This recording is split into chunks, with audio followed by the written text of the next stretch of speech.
오는 색수상행식을 말하는 거잖아요. 반야신경에 보면은 조견 오온 개공도, 그 다음에 수상행식 역부여시, 즉 이것도 공하다라는 거죠. 그렇게 해서 계속 반복이 되거든요. 이 수상, 색, 수상, 행식이 공하다라는 것을 조견, 비추어서 보는 것이 관세음보살님의 수행이고, 그것이 깨달음이고, 그것이 안역다라 삼략삼볼이고, 그렇다는 거 아닙니까? 그쵸? 또 삼세제불도 의지했다라는 거야.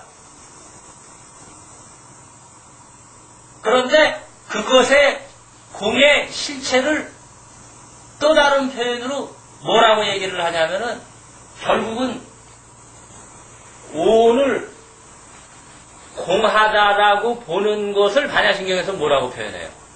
이런 게 답이 유추가 돼야 반야신경을 아는 게 되거든요. 요 색, 수, 상, 행식을 조견오온 개공이라고 그랬죠. 분명히 공하다고 보는 것을 과연 그럼 뭐라고 봐야 될까? 무엇의 작용에 의해서 오온이라는 것을, 오온은 이제 낱낱 설명은 나중에 드릴게요. 요 낱낱의 오온을 모두 공하다고 보는 게 관세음보살님이 비추어 본다라는 것이라고 그랬죠. 조견이라고 그랬죠. 우리가 생각하는 거하고 다르다라는 거야. 그냥 인식하는 거하고는 다르다라는 거죠. 그럼 우리가 생각하는 것하고 인식하는 것하고 오온이 모두 공하오다라고 보는 것이 차이가 있죠. 그 차별성이란 곧 뭐를 말하는 거야? 우리가 보는 것하고 뭐가 다르다라는 거예요, 도대체? 바로 그거예요. 반야신경에서는 반야와 공의 두 가지 언어를 해석하고 조합하기 위해서 있는 경이라고 철저하게 삼세제불 의 반야바라밀다 라고 했잖아요. 삼세 모든 부처님도 반야바라밀다에 의지했다. 반야바라밀다라는 말은 반야바라밀하고 같은 말이에요. 다자가 뒤에 붙는데 그거는 별 의미가 없어요. 반야바라밀이나 반야바라밀다랑 같은 의미라고. 오온이 모두 공하다라고 보는 것. 그럼 공하다라는 것의 실체가 도대체 뭐냐라는 것은 일단 놔두고, 이 오온이라는 것이 공하다라고 볼 수 있다면은 그거는 반야바라밀을 증득한 것이다라는 거야. 반야바라밀의 지혜로서 비로소 오온을 공한 존재로 볼 수 있다라는 것도 되고, 그리고 모든 부처님은 오온을 공하다고 보는 것에 의지해서 그 자체를 수행의 땅으로 삼아서 성불에 이른다 라는 것도 반야신경의 내용이고, 그 중에 보살의 한 사람인 수행자로서 관자재 보살도 역시 같은 방법을 택했다라는 거예요. 그 같은 방법이라는 건 뭐겠어요? 모든 부처가 공을 결국은 공으로 세상을 인식한다라는 표현도 맞지 않지만 공으로 받아들이는 이 눈을 갖게 되는데, 그 눈을 갖게 만드는 것은 바로 반야라는 지혜에 의지해서다라는 얘기지. 무슨 말씀인지 알겠죠? 근데 이게 좀 분석적인 방법이긴 한데, 저는 두리뭉실 불교를 제일 싫어하니까.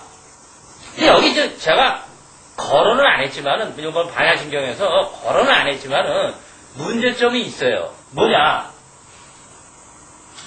이 지금 말씀드린 거에 문제가 있는 게 아니라, 반야신경에서 말하는 반야바라밀이라는 것이 6바라밀의 반야바라밀을 말하는 것이냐, 10바라밀에 있어서의 마지막 이 지혜바라밀을 말하는 것이냐, 그러한 문제는 남아있어요.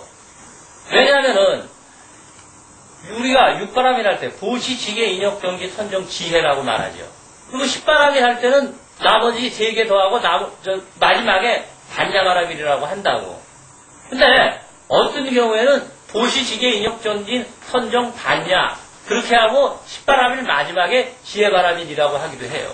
그리고 또 반야바람일을 설명하면서 곧 지혜바람일이라고도 한다라고 해서 사실상은 반야바람일과 지혜바람일을 거의 혼용해서 쓰고 있다고. 지금의 우리는. 그런데 반야신경에서 말하는 그 반야바람일은 육바람일의 반야바람일이겠어요? 십바람일의 마지막의 반야바람일이겠어요? 또 그 둘의 차이는 무엇이냐 이거야. 권사님 아시죠? 왜? 전에 다 얘기를 했으니까. 오늘 오신 분들은 근데 이 문제가 대단히 중요하거든요. 왜냐면은 부처님은 공의 눈으로 본다라는 거거든. 근데 이제 또 복잡한 문제가 있어요. 그럼 뭐냐 이거야. 그럼 공을 깨달았다. 깨달았다는 말이 사실은 공을 깨달았다는 말은 성립하지 않아요. 말을 붙일 수가 없는 거기 때문에 공에 대해서는 말을 붙일 수가 없는 자리이기 때문에 공뿐만이 아니라 깨달음의 자리라는 것은 언서를 갖다 붙이면 이미 이건 틀린 거거든. 그러니까 선사들이 봉도하고 할도하고 하는 이유가 그건데 뭐 이제 그런 논의는 이제 접어두고 그럼 공을 완전히 깨달았다 라고 가정을 했을 때 그것이 곧 성불이냐 라는 문제를 제가 그래서 제기를 한 거예요.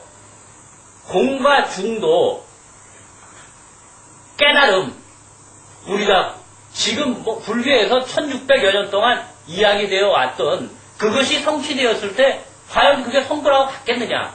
반야신경에서 말하는 3세 제불이 3세 모든 부처님이 반야바라밀다에 의지했다라고 했다고요. 근데 이것을 반야바라밀이 곧 성불이다라는 것으로 받아들여서는 안 된다라는 거야. 근데 대한민국 해설서 치고 그것을 구분해 놓은 해설서가 없어요. 실제로. 그래서 안역따라 삼박삼보리라는 말 자체, 반야바라밀 자체를 성불과 거의 같은 의미로 받아들인다고.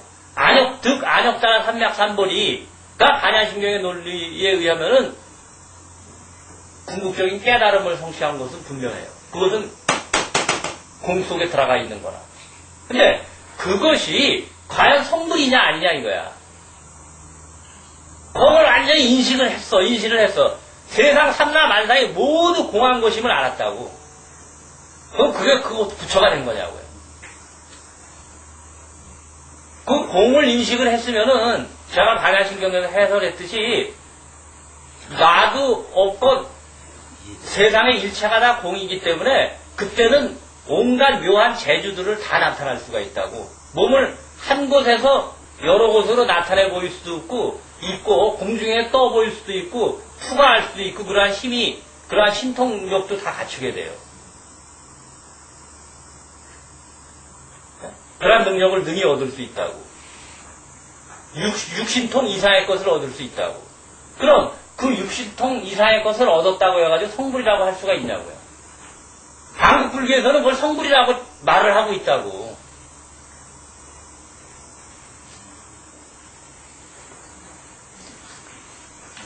그렇지는 않다라는 거예요. 왜 그렇지는 않냐면은 거기에는 원력의 힘이 들어가 있지 않다라는 거예요. 제 주장은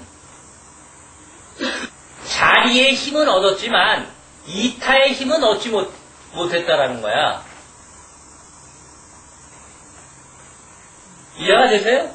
그래서 반야신경에서 말하는 것은 분명히 반야신경에서 말하는 반야바라밀이라는 것은 육바라밀의 마지막인 반야바라밀을 말을 하고 있어요. 그럼 육바라밀의 마지막인 지혜반야밀, 반야바라밀 뭐 같다고 칩시다. 그렇다고 해가지고 성불이 되는 것은 아니라는 거예요. 성불이 되기 위해서는 십바라밀, 보살도 십지보살이 수행의 완성을 위해서 닦는 건데 그 중에는 역바라밀, 방편바라밀 이런 것들이 들어가잖아요. 그죠? 중생을 능히 구제할 수 있는 그러한 방편력도 갖춰야 된다고. 원력의 힘도 갖춰야 돼. 그래가지고 그것을 실제로 자기가 능이 되고 대상은 소가 돼가지고 그 원효 스님이 이 표현을 아주 즐겨하는데 이 능소라는 표현 말이에요. 나 기신론 보면 이런 표현 무지하게 많이 나오죠. 이게 간단한 것 같지만 아주 어려워요. 세상사로 얘기를 해보면 마음만 있다고 해가지고 내가 다른 사람을 도와줄 수 있는 건 아니잖아요. 그렇죠? 공의 이치를 터득해서 반야의 지혜를 얻으면은 무한한 자비심이 있어.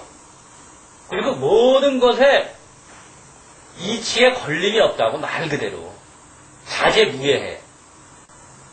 거기서 어떠한 형태의 중생도 조복을 시키는 건 쉬운 거예요. 그거는 간단히 말해가지고 싸워가지고 이기면 되는 거니까 그건 간단하다고. 네? 그건 간단한데 도저히 대책과 방법이 안 서가지고 절망하는 그러한 중생들을 구제를 할 수 있는 실질적인 힘이 있어야 되거든. 그게 없으면은 다 공허한 얘기가 돼버리는 거예요. 어떻게 보면은. 진리 자체만 얘기해놓고 그 진리에서 얻어지는 힘에 대해서는 언급을 안 한 거하고 마찬가지 아니에요. 니들이 공부하면은 어떠한 것에 도달할 수 있다. 마음의 평화를 얻을 수 있다. 라고 해놓고 평화를 얻어서 어떡할 건데. 각자 평화를 얻으면 될 거 아니냐. 그러면은 그거를 공부 안 해가지고 평화를 못 얻는 사람에 대해서 저는 어떻게 해야 됩니까? 그건 네가 할 일이 없지. 그건 그 사람이 스스로 얻어야 되니까. 이렇게밖에 될 수 없는 거라는 거야. 성불이라는 거는 그런 대답이 아니라 저 사람이 믿으려는 마음을 내건 안 내건 딱 해가지고 나와 같은 지위를 끌어올려줄 수 있는 능력이 있어야 된다는 거예요. 그게 원력과 방편의 힘이라는 거지. 엄밀히 따지면은 단순히 또 깨달음을 얻었다 라는 것하고 그런 힘을 갖는 것하고는 사실은 별개의 문제죠. 이치를 모두 아는 것하고 그렇게 벌어지는 삼라만상의 모든 것을 자기가 능히 하나의 세계로서 보듬어 안고 때로는 다스리기도 하는 것은 다른 문제 아닙니까?